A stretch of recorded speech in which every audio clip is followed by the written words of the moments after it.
Do you feel like you're powerless and unheard, even though you have the skills, expertise to truly make a difference? If you're ready to take your leadership game to the next level and make a massive, and I do mean massive impact on your projects, to your team, as well as your career, then you need to listen to today's episode. Do you mind if I share a story with you? I remember the first time I got in my project management role and I'm like, okay, I'm the leader of this team and I'm going to lead this team to the promised land.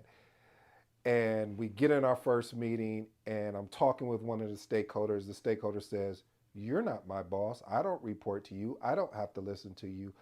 Now, keep in mind, family, this is in front of the whole team, and I'm like, I'm caught off guard because I'm trying to figure out. Matter of fact, I am trying to. I'm really. If they could have just looked inside my head, it just could have been like steam brewing out at the top of my head because I was really confused. I am here to support. I am here to be a servant leader. I am here to make sure you have the success that you signed up for to be part of this project.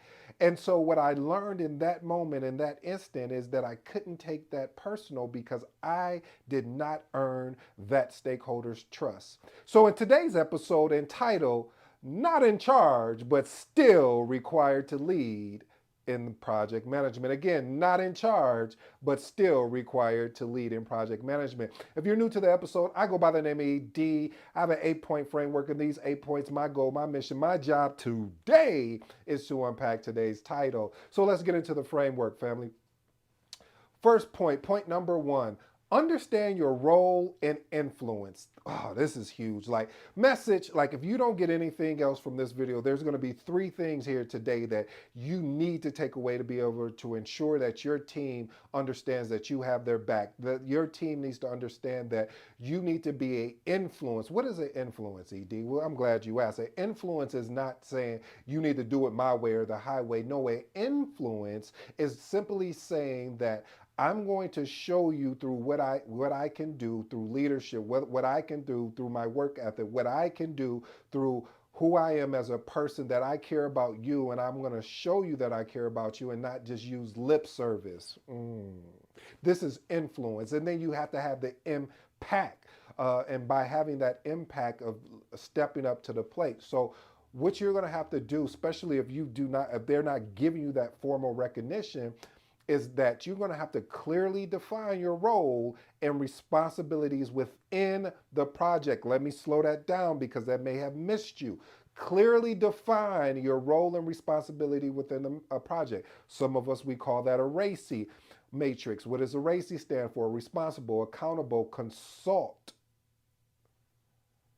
What is the other one? Support or inform. Listen, family, the importance of having not even just a RACI document, that is important, but it's also important to ensure that you clearly have a really defined role. What are you going to do? What you're saying here is, what are the expectations? What are you expecting of me, and what can I expect of you? All right, let's do that. Let's move on to point number 2, communicate effectively. Listen, one of the things we have to work on, especially as leaders in this thing that I love, that I hope you fall in love with, called project management, is having the ability to use clear, concise, and persuasive. Now, I know some people are thinking, persuasive with you, a swindler? What are you? No, no, no. When I use the terminology persuasive communication, is helping move the team along, really challenging their mindset of saying, I know what you're thinking, but I've been here before. Just follow me and allow me to lead you in the best possible way. Here's something that I definitely recommend. This is a document or an artifact that you should use. I want to give you an actionable plan. Develop a communication plan that outlines the messaging, the channels, frequency, as well as how we're going to engage with the team. And the biggest tip of all that I could give here is practice active listening. My grandma will always say, boy, you got 2 ears and 1 mouth. I don't even know what I could say more on that. Let's move on to point number 3. One thing about project management, in anything, especially even in business, you have to have the ability to build strong relationship, which takes us to point number 3. When you're working on these projects, take the time out. I always tell, especially new project managers, hey, take the time out to have a conversation with some of your stakeholders to get to know them, because this is building that rapport. This is actually building that strong relationship. And say, hey, you know what, I want to meet with you, and tell them the purpose. Hey, reason why I wanted to meet with you, I don't want to talk about the project. I just want to get to know you because I want to know the team that I'm working with, and I want you to get to know me, so that way we can build a relationship. And so invest time and effort in building, watch this family, a positive and productive relationship with team members, stakeholders, as well as the project leaders. Here's an actionable step. As I shared with you, schedule meetings. Schedule a regular one-on-one meeting with team members and stakeholders to get to know them, so you can understand their real needs and concerns and offer supportive guidance. This is how I would structure that call.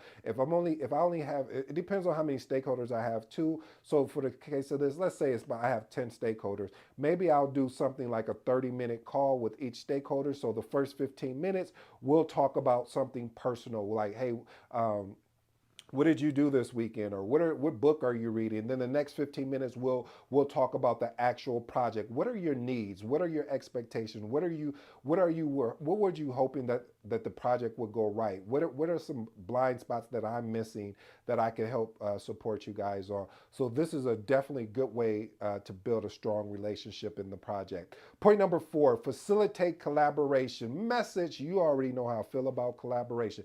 I truly believe that if you want to have a successful project, if you want to be successful in leading projects as a project manager, you have to foster the ability to collaborate. You have to build a team that's inclusive. What does inclusive mean?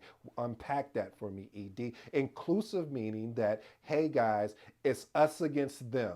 Inclusive means that we're working together as one. There are no more silos. There's no more, unless you're going to go work on something that with that group to be, like if it's a technical matter or something. But after you work that out, you bring all of that back to the team. Once you come with a resolution, don't start creating. And see, this is why I'm big on big on collaborations, and I dislike silos, is because you make it harder for the team and to help you. Because if you're going in a silo environment and not coming back and saying, hey, these are some of the things that we were thinking of, and allowing the team to poke holes at it to say, did you think of this?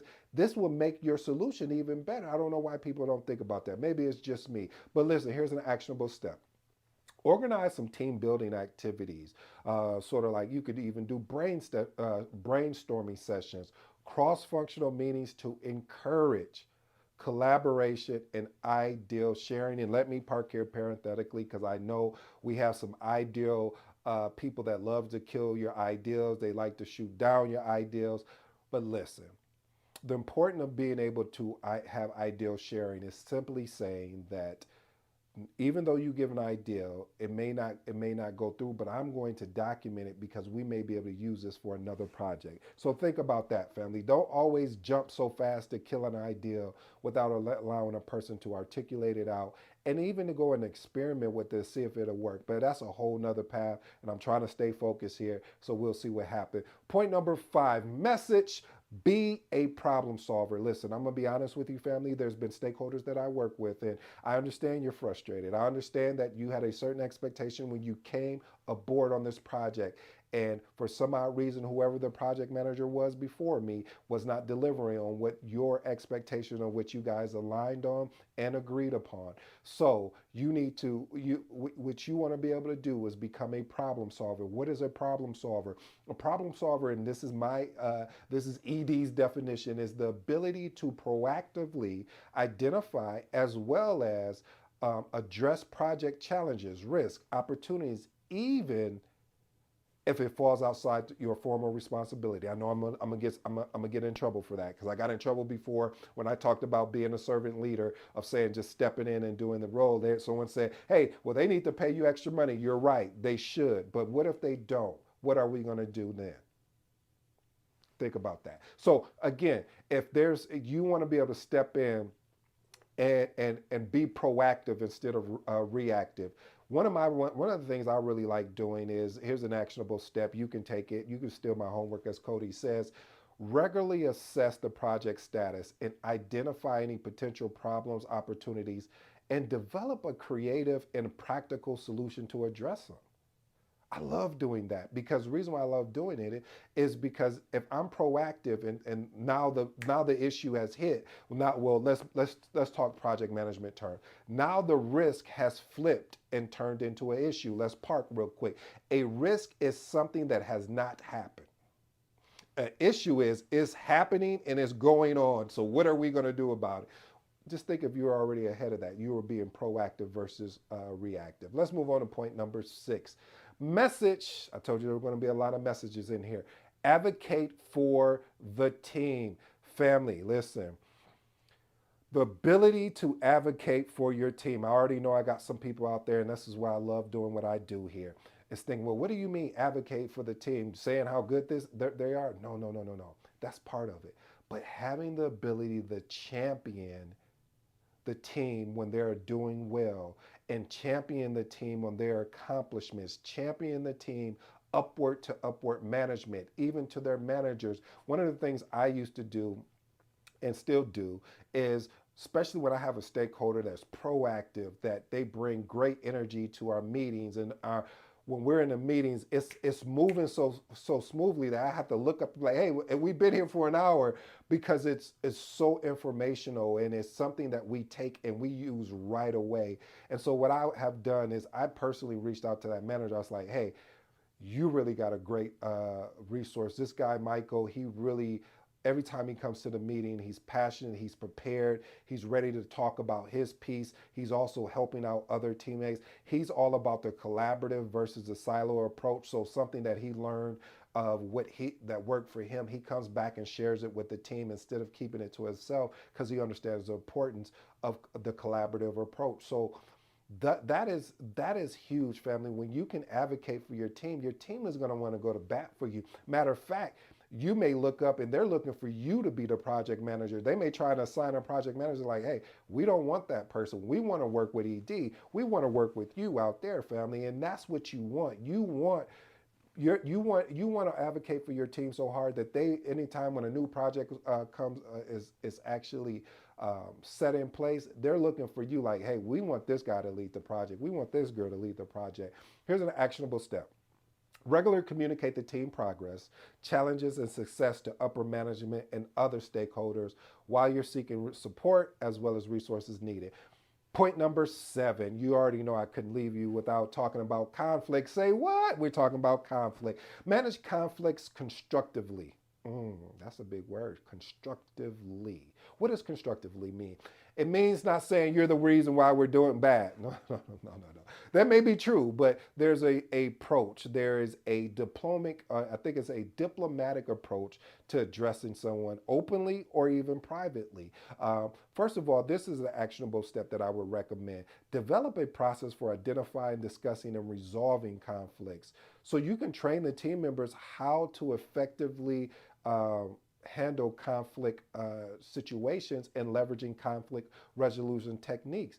One of the biggest thing is that I feel that what happens a lot of times, or why conflicts just boil out of proportion, is because we can't. When you're in a team, if you can't have open and honest communication, while the person you're being open with the communication, they're practicing active listening. I've seen every time that they don't want to practice active listening, don't want to take an opportunity to understand where you were coming from.